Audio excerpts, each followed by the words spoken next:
오늘은 오늘은 이제 부활절 우리가 지난주에 보냈으니까 그냥 갑자기 딱 이렇게 뭔가 얘기를 들어가면 여러분들이 조금 재미없고 지루할 수가 있으니까 다른 하나의 시간을 제가 준비를 했어요. 제가 지금부터 문제를 드릴 건데요. 이 문제를 가장 먼저 맞춰주시는 분께는 제가 개인적으로 소정의 선물을 보내드리도록 하겠습니다. 네. 자, 이거를 알 것 같은 분은 채팅창으로 하시면은 제가 지금 공유해가지고 잘 안 보일 수 있으니 음소거를 풀고 직접 정답을 외치셔야지만 정답으로 인정해 드립니다. 자, 키워드를 보고 제가 지금부터 키워드를 보여드릴 건데요. 이 키워드를 보고 정답을 맞춰주시면 돼요. 정확한 정답을 맞춰주시는 분께 드립니다. 자, 갈게요. 자, 첫 번째 키워드. 자, 이 한 정답에 관한 키워드들이에요. 자, 이 키워드를 종합해서 정답을 맞춰주시는 겁니다. 자, 벌써부터 음소거를 푸신 분들이 있는데, 자, 시작합니다. 자, 첫 번째 키워드, 주일입니다. 주일. 자, 주일라는 감이 잘 안 오시죠? 네. 달걀. 달걀이요. 부활절. 부활절이요. 아, 그렇게 생각하실 줄 알았는데 전혀 아닙니다. 땡이고요. 자, 두 번째 키워드 한번 넘어가 볼게요. 자, 두 번째 키워드. MBC. 자, 주일 정답. MBC입니다. 네. 순복음교회. 정답. 몰래카메라. 땡. 몰래카메라 땡.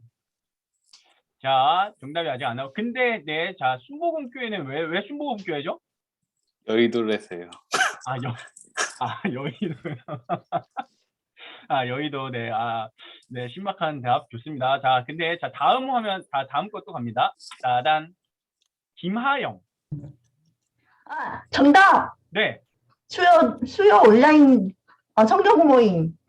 수요 온라인. 주일날하고 MBC하고 김하영이 어떻게 하면 수요 온라인 성경 공부가 나올 수 있죠? 아니고요. 힌트 주세요. 힌트요? 주일이고요. MBC고 김하영입니다. 힌트고요. 자, 아직까지 지금 전혀 감이 안 오시는 것 같은데요, 다들. 자, 다음 힌트 또 가볼게요. 자, 이거 좀 여기서부터 이제 좀 중요할 수 있습니다. 진실.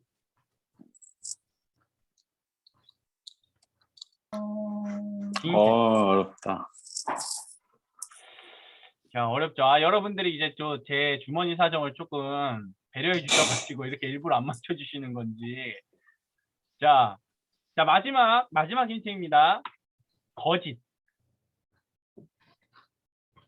네? 주일, MBC, 김하영, 진실, 거짓. 네, 정수 형제님. 아니에요. 네? 기억이 안 나요. 네, 공유자매님. 서프라이즈. 제가 초반에 말씀드렸죠. 정확한 정답을 맞춰주셔야 합니다. 정답. 네, 정답 누구죠? 여운양입니다. 네. 신비한 TV 서프라이즈. 신비한 TV 서프라이즈. 정답입니다. 자, 우리 운양 형제님 정답이셨기에 제가 이게 끝나는 대로 개인적으로 좀 선물을 드리도록 하겠습니다. 디테일이 부족했네. 자, 근데 보미자매님, 이 어떤 걸 보고 이거를 신비한 TV 서프라이즈로 생각을 하셨죠? 진실까지 왔을 때 네. 두 개 생각나는 게 서프라이즈랑 진품 명품이었는데 진품 명품은 KBS잖아요. 그래서 진실까지 보고 서프라이즈 생각했어요. MBC. 그랬군요. 맞습니다. 이게 신비한 TV 서프라이즈가요. 주일날 MBC에서 오전 한 11시 정도에 하는데 거기에 주연 배우 이름이 김하영입니다. 그래가지고 저하고 여자분. 2인 여자분이 이제 저 김하영이라고 하고요. 거기서 이제 신비한 TV 서프라이즈 안에 중요한 프로그램, 유명한 프로그램이 바로 진실 혹은 거짓이었죠. 그래서 이 프로그램이 이렇게 돼 있어요. 2002년부터 해서 장수 프로그램인데 한 10시 50분에 시작을 해가지고 우리가 이제 보통 이날은 교회에 가 있다 보니까 이제 교회 다니는 그리스도인들은 잘 기독교인들이 잘 이거를 못 보는 프로그램이었죠. 근데 이 프로그램을 혹시 모르시는 분들도 있으시게 간단하게 설명을 드리자면요. 세계 곳곳에서 일어나는 다양한 사건들을 그러니까 재현해내는 프로그램입니다. 그래서 정말 믿기지 않는 일들이 일어나는데 그 중에서 이게 진실은 무엇인가, 거짓은 어떤 이야기인가, 이거를 좀 찾아내는 그런 프로그램입니다. 그래서 또 준비했습니다. 이게 우리 보미 자매님처럼 선물을 받고 싶은데 못 받으신 분들을 위해서 제가 또 다시 준비를 한 게 뭐냐면, 신비한 TV 서프라이즈가 아니고요. 신비한 하영 서프라이즈를 한번 준비해 봤습니다. 그래서 이게 뭐냐면, 저에 대한 진실 혹은 거짓을 알려드릴 건데요. 지금 총 3가지를 말씀드릴 거예요. 이 중에서 잘 들으시고 거짓이라고 생각되는 한 가지를 골라주시면 됩니다. 그리고 이거는 뭐 이거는 마지막에 이제 이거는 이제 그 채팅창으로 말씀해 주시면 될 것 같아요. 채팅창으로. 자, 첫 번째입니다. 거짓을 찾아주세요. 손흥민을 직접 만난 적이 있다. 지금까지 교제한 이성이 20명 이상이다. 군 생활을 신병교육대 조교로 복무했다. 자, 이 3가지 중에 2가지는 진실이고요. 1가지는 거짓인데요. 자, 이렇게만 보면 여러분들이 조금 답을 찾아내기 조금 어려울 수 있으니까 제가 증거 사진들을 좀 가져왔습니다. 자, 증거 사진들을 한번 볼게요. 1번. 손흥민을 직접 만난 적이 있다. 이 사진은 제가 만든 건 아니고요. 우리 회장님께서 만들어 주셨는데, 자, 손흥민을 직접 만난 적이 있다. 1번. 지금까지 교제한 이성이 20명 이상이다. 자, 제가 지금은 이렇게 보여도 그 조금 젊었을 때는 저렇게 생각했거든요. 그래가지고 뭐 주변에 이제 뭐 여성분들과 이렇게 같이 찍은 사진을 보고 한번 추리해 주시길 바라고요. 마지막, 군생활 신병교육대 조교로 복무했다. 제가 사진을 조금 찾다가 제 군생활 때 사진이 저 사진밖에 없더라고요. 네, 그래가지고 휴가 때 나왔던 사진인데요. 누가 봐도 군인 같은 제 군인의 모습을 볼 수 있죠. 자, 이 3가지 중에 뭐가 거짓인 것 같은지, 자, 채팅창에 한번 남겨주시겠습니까? 자, 이 중에서 정답을 절대 2번? 이게 제가 그 채팅창을 봤는데, 3번, 2번. 아니, 어떻게 다들 2번이라고 이렇게 동일인 아닌가요? 네. 2번. 절대 2번. 2번이 뭐, 의외로 1번, 2번, 3번, 2번. 성재들은 대부분 2번. 자, 이유를 한번. 자, 제가 몇 분 인터뷰를 잠깐 해볼게요. 절대 제가 마음에 들지 않는 답변이어서 하는 건 아니고요. 궁금해서 여쭤보는데, 성주 형제님, 왜 형제들은 대부분 2번이라고 이렇게 생각하시는지 한번 말씀해 주시겠습니까? 20명을 하는 자체가 네. 일반인으로서 불가능하고요. 네. 그리고 20명을 교제하신 분이 전도사님이 되었을 거라고는. 네, 좋습니다. 알겠습니다. 자, 그 다음 한 번씩 한번 설명을 들어볼게요. 또 1번을 골라주신 우리 회장님, 왜 의외로 1번을 해주셨죠? 네, 저기 전도사님 인지도를 좀 높여보려고 만든 네. 거긴 한데, 네. 굳이 손흥민 선수 되게 월드 슈퍼스타라 만난 적이 없을 것 같습니다. 네. 네, 알겠습니다. 자, 그 다음에 우리 운양 형제님이 3번을 해주셨는데요. 운양 형제님은 왜 3번이실까요? 그 조교라는 게 제일 전도사님이 말씀하신 것 중에 가장 관련이 없었던 것 같습니다. 전도사님의 인생 중에. 인생 중에. 일단 축구는 좋아하시니까 손흥민 팬이시라서 네. 어떻게 해서든지 찾아가셨을 수도 있을 것 같고요. 네. 그다음에 여성분하고 20명 사귀었다라는 거는 전도사님의 그 수려한 외모로 봤을 때 충분히 가능하다고 생각하고, 네. 또 20명을 뭐 교제하셨다고 하더라도 뭐 전도사님이 못 될 거라고는 생각 안 하고요. 네. 신병교육도 조교라는 거는 잘 모르겠습니다. 와닿지 않습니다. 자, 유일하게 혼자 3번을 해주셨는데. 자, 그럼 이제 정답을 한번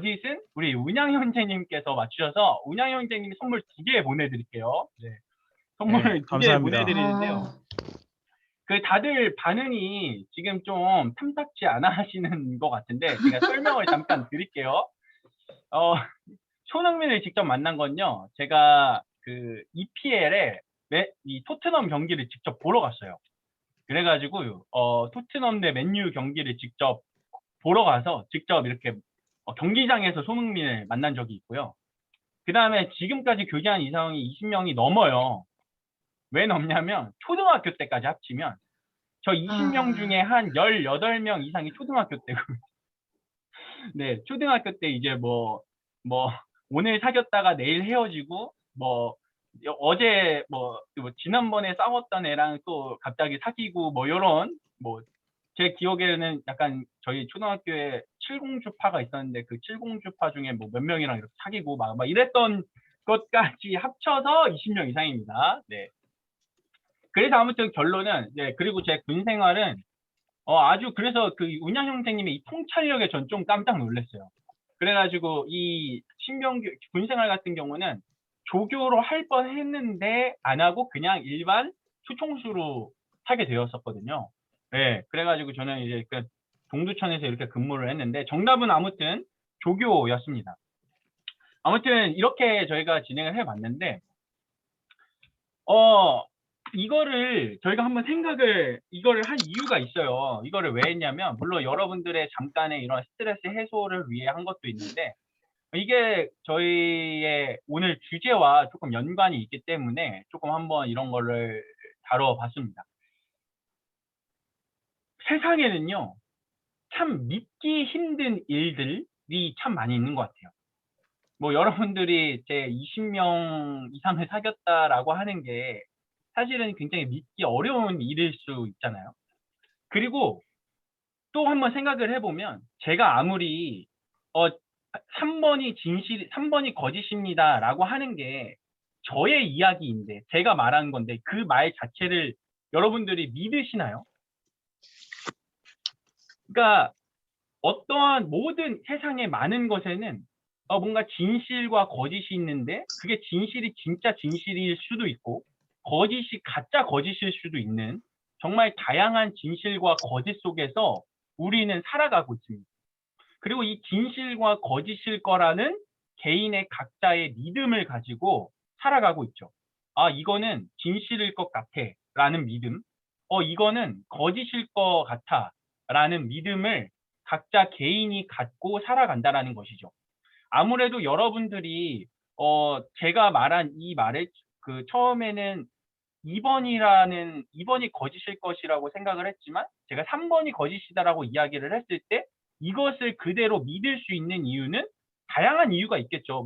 전도사로서 전도사이기에 그냥 믿게 되는 걸 수도 있고 아니면 이런 설명을 들었기 때문에 그냥 그렇겠구나 하고 믿게 될 수도 있고 혹은 어떤 분들은 아직도 이거를 믿지 않는 분들이 있을 수 있다는 거죠.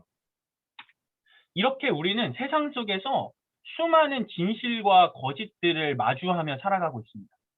어떻게 우리는 그것들을 믿을 수 있을까요? 거짓일 수도 있는데 말이죠. 근데 우리 세상 속에 살아가는 문제뿐만 아니라 사실 진실과 거짓, 즉 우리가 믿기 어려운 부분들이 성경 속에는 더 많이 등장합니다. 그래서 우리는 오늘 믿음이란 무엇인가 라는 주제로 한번 생각을 해보고자 합니다. 제가 지난 첫 번째 특강 때 말씀을 드렸던 게 저희가 흔히 생각을 하고 있는 이런 신앙생활을 해오면서 한 번쯤은 가져봤을 법한 질문들을 가지고 한번 나누면 좋겠다라고 했었죠. 그래서 믿음이란 무엇인가 라는 질문은 아마 여기 계신 모든 분들이 한 번쯤 아니면 10번 이상은 꼭 질문을 던져보셨던 질문일 거라고 생각을 합니다. 믿음이란 무엇일까요?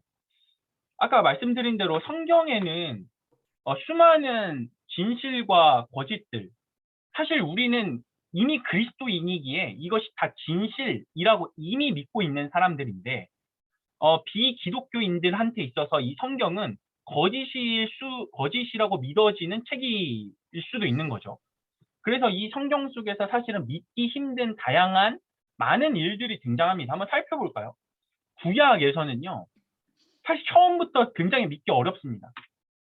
하나님께서 이 세상을 말씀으로 창조하신 일, 모세가 홍해를 가른 일, 모세 그 이집트의 10가지의 재앙, 그 다음에 뭐 다니엘 사자굴 속의 다니엘 이야기, 그 다음에 고레벨 속의 요나 이야기, 우리가 조두영 목사님과 나눴던 에스겔과 에스라의 이야기, 많은 기적들을 사실은 믿기 어려운 일들이라고 볼 수 있죠. 신약에서도 마찬가지입니다. 신약에서는요, 요한복음에 가장 먼저 나오는 가나의 혼인잔치, 우리 포도주로 바뀌게 되는 사건들, 그리고 오병이어의 기적, 물 위를 걸으시는 예수님, 손 마른 나병 환자를 고치시는 예수님, 눈먼 자를 눈뜨게 하시는 예수님, 죽은 자를 살리시는 예수님, 정말 믿기 힘든 일들이 정말 많이 나타나는 곳이 성경입니다. 근데 이 중에서도 가장 믿기 어려운 일이 바로 지난주에 있었던 부활주일일 것입니다. 예수 그리스도께서 죽은 지 3일 만에 부활하신 이 부활의 사건이 굉장히 사실은 믿기 어려운 것 중에 하나인 거죠. 그래서 우리는 이 부활절을 기리기 위해 나름 우리 청선의 나름대로 모여서 달걀 갖는 행사도 했고 나누어주는 행사도 했고 예배도 이렇게 드리는 이런 시간들을 보냈는데요. 매년 찾아오는 이 부활주일 보내는 것 말고 부활절을 보내는 것 말고 여러분은 부활을 정말 믿으시나요? 예수님의 부활 사건이 정말 여러분들에게 믿어지시나요? 이런 질문을 드려보고 싶습니다. 제가 지난주 첫 번째 주제의 강의 주제가 하나님은 정말 살아계신가 였습니다. 하나님은 정말 살아계신가? 그래서 그 주제를 정리하면 이랬었어요. 주님 살아계세요? 우리 삶에 많은 문제가 나타났을 때 주님 정말 살아계세요? 라고 묻지 않고 살아계신 주님께 물으며 살아갑시다 라고 그때 이야기를 했었거든요. 근데 여러분들은 정말 주님이 살아계시다라는 거를 믿으시나요? 그러니까 믿는다라는 거, 저 믿어요. 이렇게 1차원적으로 입으로 말하는 것 말고, 나는 믿는 것 같아. 그러니까 머리로 생각하는 거 말고, 진짜 여러분들이 믿으시나요? 그러니까 제가 준비를 하면서 사랑과 굉장히 비슷하다라는 걸 느꼈어요. 사랑도 이렇잖아요. 제가 누군가를 사랑할 때 말로 처음에 1차원적으로 말로 사랑해 라고 한다고 그게 진짜 사랑이 아닌 것처럼 내가 나는 그녀를 사랑하는 것 같아 머리로 생각한다고 열심히 지식을 들어서 사랑이란 이런 거야. 내가 머리로는 그녀를 정말 사랑해 라고 머리로 생각한다고 해서 그게 사랑이 온전한 사랑이 안 되는 것처럼 믿음도 마찬가지라는 거죠. 이러한 차원에서 봤을 때 여러분들은 정말 예수님의 부활을 하나님이 살아계심을 믿으시나요? 내가 정말 이런 질문이 들 것 같아요. 저도 이런 질문에서 굉장히 오랫동안 이 질문을 가지고 고민을 했었거든요. 하나님이 살아계심이 믿어지는가? 내가 지금 하나님이 살아계심을 나는 믿는다고 고백을 하는데 내 이 믿음이 진짜 믿음인 걸까? 이 믿는다는 것은 도대체 무엇일까? 내가 고백하고 내가 다른 사람들에게 예수님은 살아계십니다. 예수님은 부활하셨습니다. 하나님은 살아계신 우리의 아버지십니다. 나의 주인 되십니다. 이런 것들을 내가 내 입술로 고백하고 머리로 생각하고 믿는다고 고백을 하는데 내가 고백하고 생각해지는 이 모든 것들이 정말 내가 믿는 게 맞을까? 라는 고민을 굉장히 많이 했던 것 같습니다. 지금도 물론 많이 하고 있고요. 그래서 성경에서도 그래서 믿음에 대해서 많은 곳에서 설명을 해주고 있습니다. 믿음이란 무엇인가에 대해서 여러분들이 아주 잘 아는 히브리서 11장 말씀이죠. 믿음은 바라는 것들의 실상이요 보이지 않는 것들의 증거니 선진들이 이로써 증거를 얻었느니라. 믿음이라는 거에 대해서 이렇게 믿음이라는 것에 대해서 성경이 굉장히 잘 해석해주고 풀이해주고 있습니다. 근데 정말 너무나 좋은 설명인데 이것을 우리가 받아들이는 데는 또 다른 문제인 것 같습니다. 믿음이라는 이 명사를, 믿음이라는 어떠한 이 단어를 설명하는 거는 머리로는 이해하고 눈으로는 이해하겠는데 이거를 마음으로 받아들이고 내가 느끼면서 살아가는 것은 조금 다른 문제인 것 같습니다. 그래서 많은 분들이 믿음이란 무엇인가에 대해서 많은 분들이 유튜브도 그렇고 설교에서도 그렇고 많은 분들이 책에서도 그렇고 믿음이란 무엇인지에 대해서 이야기를 하고 있는데요. 근데 그런 것도 저는 굉장히 중요하다고 생각해요. 믿음이란 무엇인지 생각을 해보는 것도 굉장히 중요한데 저는 한 번 더 이렇게 생각을 했으면 좋겠어요. 믿음이란 무엇인지 깨닫는 것에서 더 나아가 깨달은 대로 살아가는 것이 더 중요하다라는 거죠. 그러니까 이 이야기가 뭐냐면 우리는 믿음이란 무엇인가, 그러니까 믿음이란 단어를 정의하는 것도 너무나 중요하지만 이 믿음을 갖고 살아가는 사람의 모습은 어떤 모습인가를 생각하는 게 오히려 우리에게 믿음이란 단어를 더 받아들이고 믿음을 갖고 살아가는데 조금 더 도움이 되는 질문이지 않을까라는 생각을 해봅니다. 그래서 제가 서두에 오늘의 주제를 믿음이란 무엇인가라고 했는데 이것을 조금 더 구체적으로 질문을 한번 바꿔보면 이렇게 바꿔서 생각해보면 좋을 것 같아요. 믿음 있는 사람은 어떤 사람인가? 믿음 있는 사람은 어떤 사람인가? 지금 채팅창에다가 한번 여러분들이 생각하는 믿음이 무엇인지 한번 적어주시겠어요? 한번 여러분들의 생각을 한번 들어보고 싶습니다. 여러분, 내가 생각하는 믿음이란 무엇인지, 혹은 믿음 있는 사람이란 어떤 사람인지에 대해서 한번 채팅창에다가 한 30초 정도 한번 적어보면 좋을 것 같아요. 내가 생각하는 거는 이런 개념인데 다른 사람들이 생각하는 것은 이 어떤 개념인지 생각해보면서 같이 한번 정해보면 좋을 것 같아서 우리 이영재 선생님께서 예수님의 모습을 따라하기가 믿음 있는 사람의 모습인 것 같다고 생각을 하셨고요. 말씀을 주셨고 흔들리지 않는 편안함, 굉장히 에이스가 생각이 나는 시몬스인가요? 에이스인가요? 네, 아무튼 네, 그거 침대가 생각이 나는 흔들리지 않는 편안함. 네, 다른 분들도 한번 생각을 지금 떠올려 의리, 믿음은 의리다. 의리. 좋은 것 같습니다. 의리. 한 두어 분만 한번 더 들어보고 한번 같이 나눠보면 좋을 것 같아요. 왜냐면은 이게 제가 이걸 나누는 게 왜 필요하다고 생각을 했냐면 사실 내가 고백하는 것도 생각하는 것도 중요한데 내가 함께하고 있는 이 공동체의 사람들은 어떤 생각을 갖고 있고 어떻게 고백을 하고 있는지를 교류하는 것도 굉장히 중요한 부분이라고 생각을 해서 같이 한번 나눠보면 좋을 것 같습니다. 소망을 갖고 끈기 있게 나아가기. 자신의 삶을 결정하는 요소. 네, 자유롭게 조금 생각이 드시면 언제든 채팅창에 올려주시면 좋겠고요. 저도 이거를 준비하면서 믿음 있는 사람은 어떤 사람일까라는 것을 조금 생각을 해보았는데요. 가장 먼저 떠오른 사람이 있었습니다. 가장 먼저 떠오른 사람. 그래서 오늘은 그 사람의 삶을 좀 되돌아보면서 믿음 있는 사람은 이러한 사람이지 않을까라는 걸 한번 같이 살펴봤으면 좋겠습니다. 여러분들이 아시는 분이에요. 바로 누구죠? 믿음의 조상 아브라함입니다. 믿음의 조상 아브라함. 사실 성경에 정말 많은 인물이 등장하는데 믿음의 조상이라는 수식어, 그러니까 정말 많은 믿음의 사람들이 등장하죠.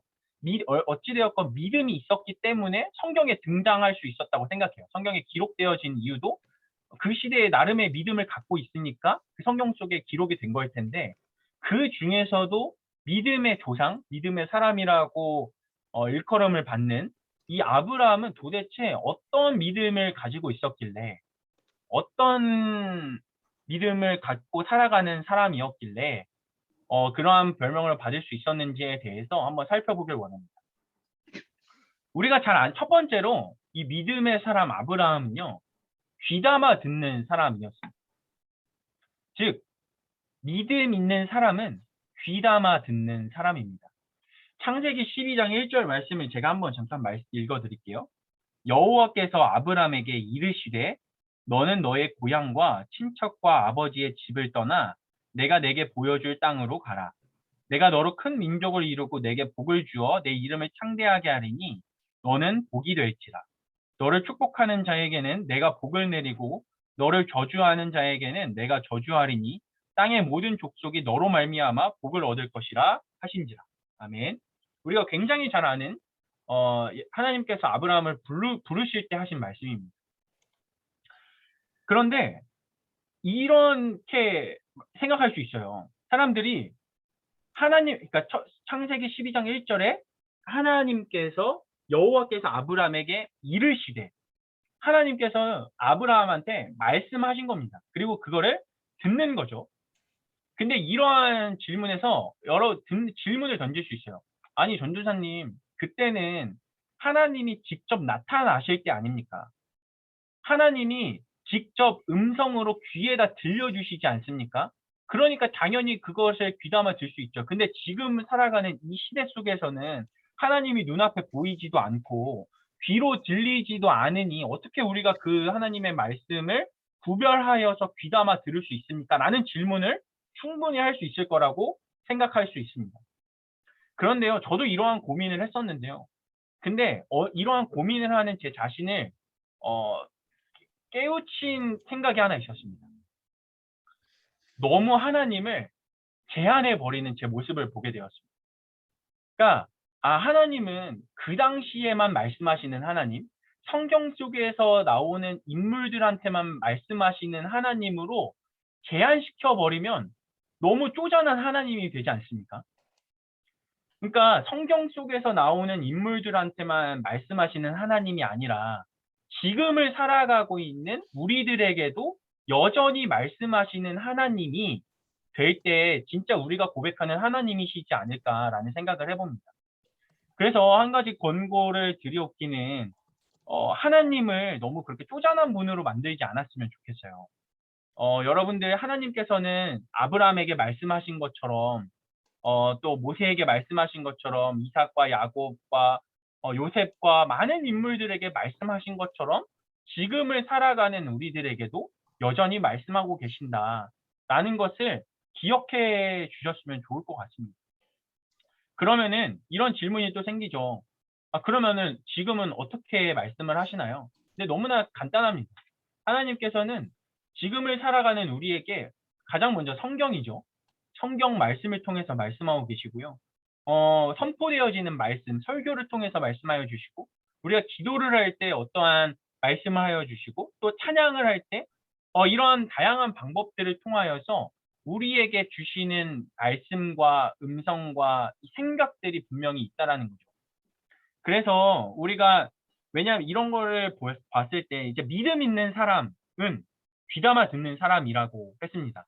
그래서 우리가 믿음 있는 사람은 어떻게 살아가야 하는가라고 했을 때 하나님의 말씀을 그러니까 하나님이 지금도 우리에게 말씀하여 주신다라는 것을 기억하고 더욱더 말씀하시는 하나님 앞에 나아가는 삶의 모습이 믿음 있는 사람의 삶의 모습이라고 생각을 합니다. 그래서 여러분들이 더 말씀 앞에 또 기도 앞에 찬양 앞에 더 나아가는 여러분들이 되었으면 좋겠습니다.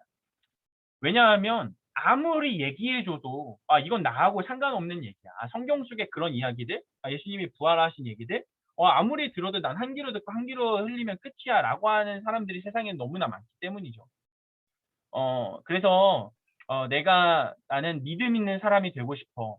이 믿음을 나는 갖고 싶어 라는 믿음이란 이런 것 같아 라고 정의를 하고 그런 삶을 살아간다고 생각을 했을 때 여러분들이 그런 분이 계시다면 더욱더 주님의 말씀에 귀담아 듣고 살아가는 여러분 되길 바랍니다.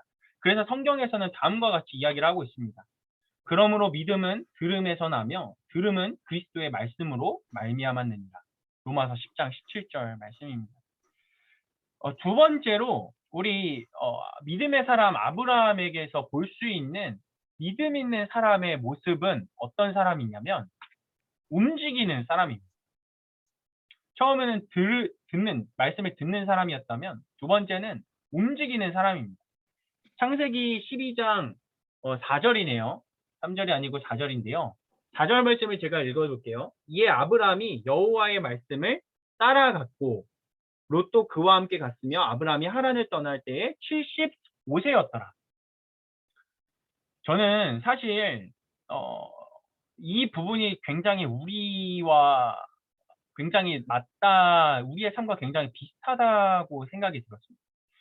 왜냐하면 우리가 이 10년, 20년 신앙생활을 하면 나름대로 말씀 중에, 기도 중에, 찬양 중에 이미 나와 하나님만이 알고 있는 어떠한 대화 혹은 하나님의 말씀일 거라고 생각하는 그 마음에 담아두고 있는 어떠한 말씀이 분명히들 있으실 거라고 생각을 해요. 근데 이 말씀이 실천하는 것은 굉장히 쉽지 않은 것 같습니다.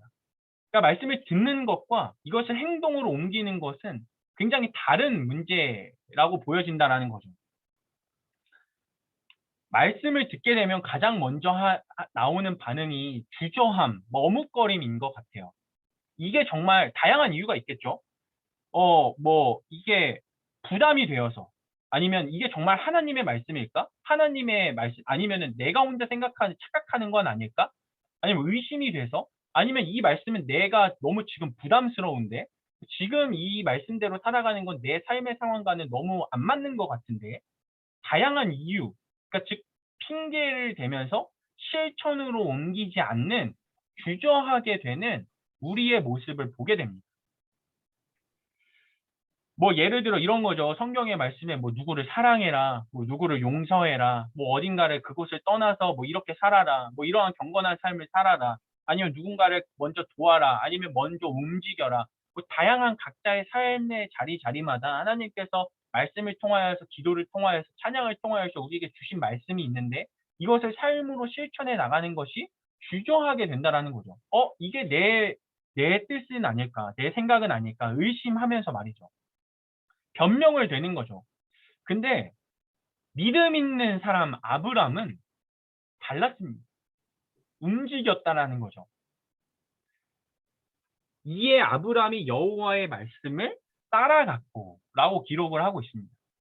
네, 만약에 제가 아브람이었죠. 그 당시에는 이제 아브람의 그 상황을 한번 이입을 해서 고민을 해봤는데, 저는 굉장히 부담스러웠을 것 같아요. 세상에 수많은 사람들이 있는데 갑자기 저에게 찾아와가지고, 야, 내가 너로 큰 민족을 이룰 거야. 너는 민족의 아버지가 될 거야. 너에게 수많은 자녀들이 너로부터 나올 거야. 땅도 줄 거고, 너의 능력도 줄 거고, 자녀들도 줄 거야. 라고 하는 이 말을 딱 처음 들었을 때 저는 의심부터 할 것 같아요. 이게 정말 하나님의 음성일까? 내가 들은 이 말씀이 그냥 내가 착각하는 건 아닐까? 이 말씀이 정말 이루어질까? 정말 그러면서 그리고 어디로 갈지도, 내가 보여준 땅이 아니라 보여줄 땅으로 가라고 했기에 어디로 가야 할지도 모르는데, 저는 다양한 갖가지의 핑계를 대면서 그 자리에 주저앉았을 것 같습니다. 근데 믿음 있는 사람은요, 행동으로 움직이는 사람입니다.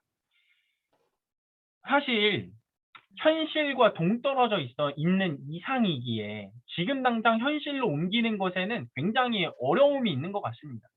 내가 지금 살아가고 있는 현실과 이 뭔가 생각되어지는 이상에는 어떠한 뭔가 모르는 이 거리가 있는 것 같고 간격이 있는 것 같기에, 내가 이 이상을 따라 내 삶을 살아가기에는 굉장한 많은 리스크가 있고 위험이 있기 때문에, 이게 정말 많은가 이 충분한 질문을 거쳐야지만 발을 떼는 게 우리의 삶인 것 같습니다. 저도 굉장히 그렇고. 근데 정말 믿음 있는 사람이 어떤 사람입니까? 라고 물어본다면 움직이는 사람이 믿음 있는 사람인 것 같습니다. 그러니까 나의 생각으로 판단하고 걱정하고 의심하고 두려워하는 게 아니라 전적인 하나님의 말씀임을 신뢰하고 내가 있는 자리에서 발 한 걸음을 떼어서 걸어가는 것이, 그것이야말로 믿음 있는 사람의 삶의 모습인 것 같습니다. 그래서 성경은 이렇게 이야기하고 있어요. 이와 같이 행함이 없는 믿음은 그 자체가 죽은 것이라. 믿음은 움직일 때 비로소 이루어진다고 생각이 듭니다. 또 한 가지 여러분들께 권고 드리기는 우리가 다양한 여러분들 각자의 기도 제목 속에서 이미 하나님의 말씀이라고 생각되어지는 부분들이 분명히 있을지 몰라요. 적지 않은 신앙생활을 했기에. 근데 이게 정말 하나님의 말씀인가? 혹시 초견하 주저하고 아직도 의심하고 고민하고 있는 그 삶의 부분들이 있으시다면 한번 정말 발 한 걸음을 내딛어보고 내 생각은 내려놓고 발 한 걸음을 내딛어보고 걸어가 보는 삶을 사는 여러분이 되기를 또 소망합니다. 마지막으로 이 아브라함의 모습 속에서 볼 수 있는 믿음 있는 사람의 모습은요. 기다릴 줄 아는 사람입니다. 저는 앞서 말씀드린 귀담아 듣는 것도 굉장히 중요하고 움직이는 것, 행동으로 실천하여 살아가는 것도 너무나 중요한데 가장 중요한 것은 기다릴 줄 아는 것 같아요. 창세기 15장 6절을 제가 한번 읽어보겠습니다. 아브라함이 여호와를 믿으니 여호와께서 이를 그의 의로 여기시고.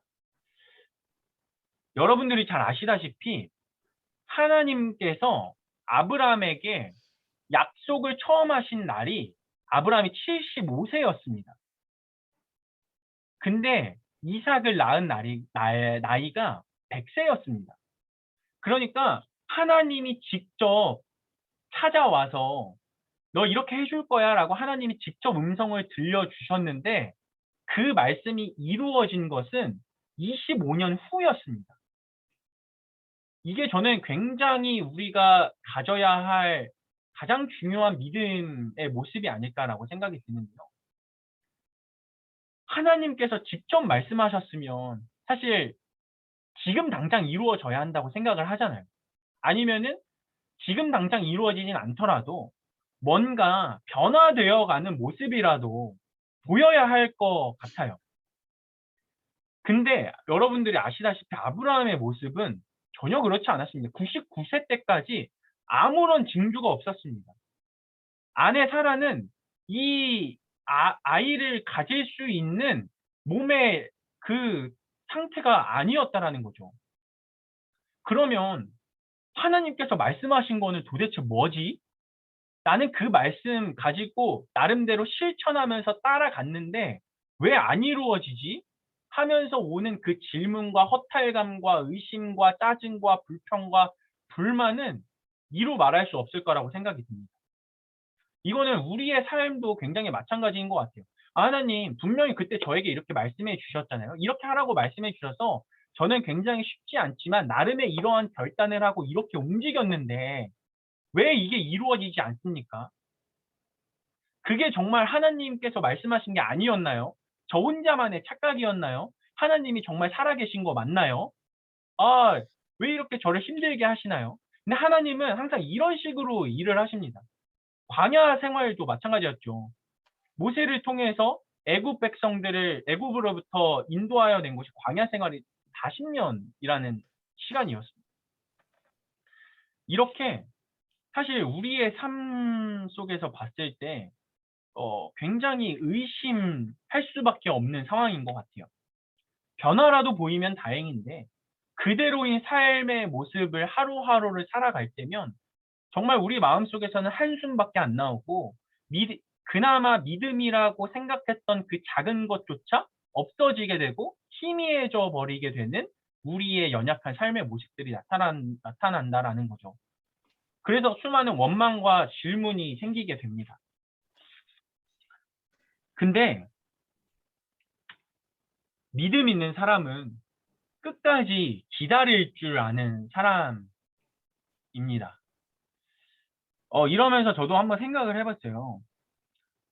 이 아브라함이 이 말씀을 이 중간에 이 15장, 그러니까 12장과 나중에 이삭이 생기게 되는 20장 사이, 21장에서 이삭을 낳는데 12장에서 말씀하시고 21장에서 이루어지는 그 사이의 시간 동안 버티기가 굉장히 쉽지 않았을 텐데 그 중간에 15장에서 아직도 여호와를 믿으니 여호와께서 이것을 의로 여기셨다고 고백을 하고 있습니다.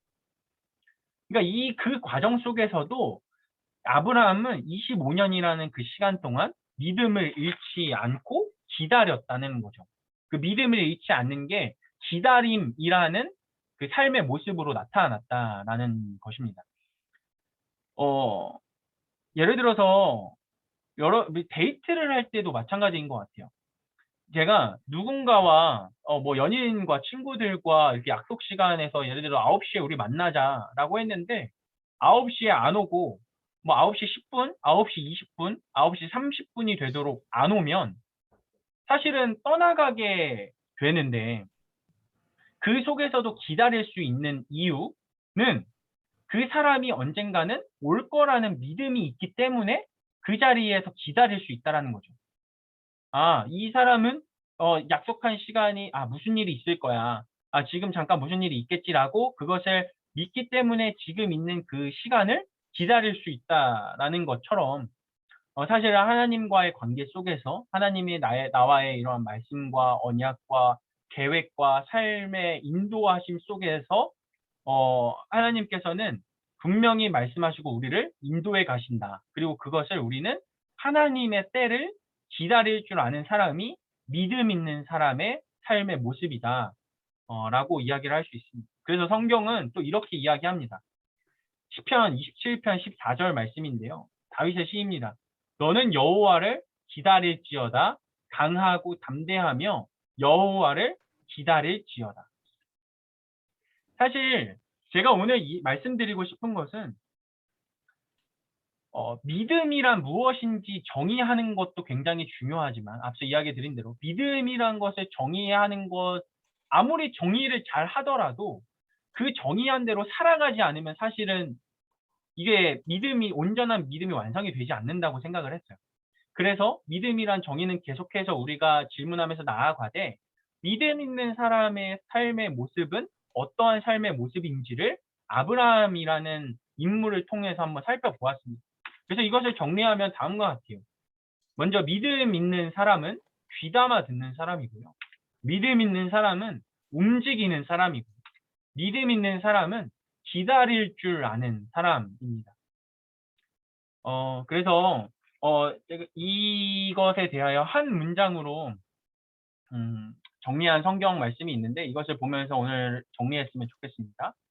오늘 저희가 믿음 있는 사람은 믿음이란 무엇인가? 에서 더 나아가 믿음 있는 사람은 어떤 사람인가? 라는 주제로 함께 생각해 보았습니다. 이것을 한 구절로 정의한 말씀이 있는데 누가복음 8장 15절 말씀입니다.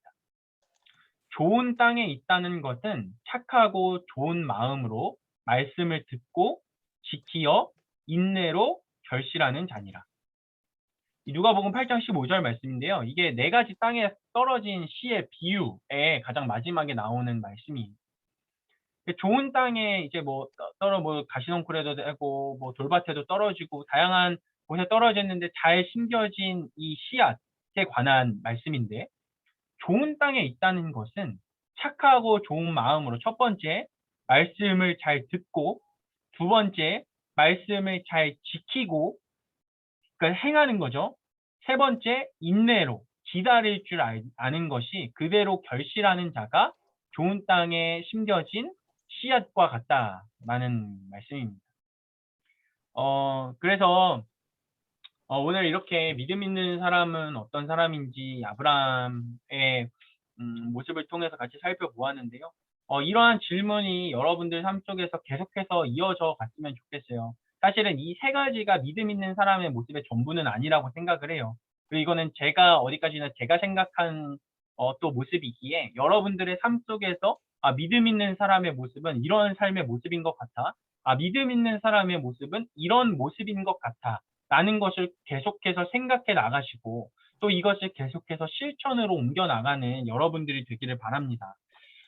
사실 이것을 준비하면서 이것도 사실은 머리로 이제 귀로 듣고 머리로는 알겠는데 이것을 내일부터 삶으로 실천하는 게, 즉 믿음 있는 사람으로 살아가기 위해 하나님의 말씀을 듣고 말씀을 지키고 인내하는 게 사실은 굉장히 쉽지 않죠.